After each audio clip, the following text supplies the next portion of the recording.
Azərbaycan Respublikasının vətəndaşlarından ibarət qanunsuz silahlı birləşmələrin yaradılması, xarici xüsusi xidmət orqanları tərəfindən onlardan kəşfiyyat pozuculuq, terror təxribat məqsədləri üçün istifadə olunması barədə daxil olan məlumatlar əsasında kompleks araşdırma tədbirləri həyata keçirilmişdir.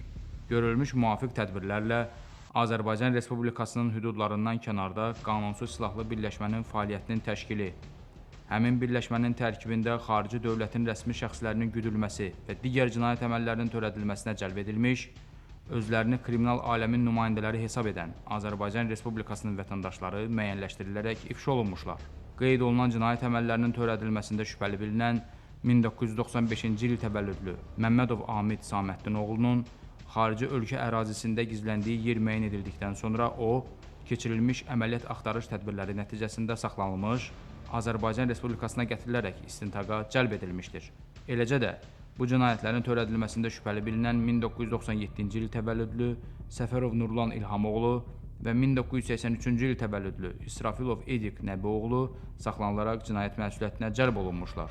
Adları çəkilən şəxslər Azərbaycan Respublikası Cinayət Məcəlləsinin 12.1, 279.1-ci, Azərbaycan Respublikasının hüdudlarından kənarda Azərbaycan Respublikasının qanunvericiliyi ilə nəzərdə tutulmayan silahlı birləşmələrin fəaliyyətində iştirak etmə maddələri ilə ittiham olunaraq, barələrində məhkəmənin qərarı ilə həbs qəti imkan tədbiri seçilmişdir.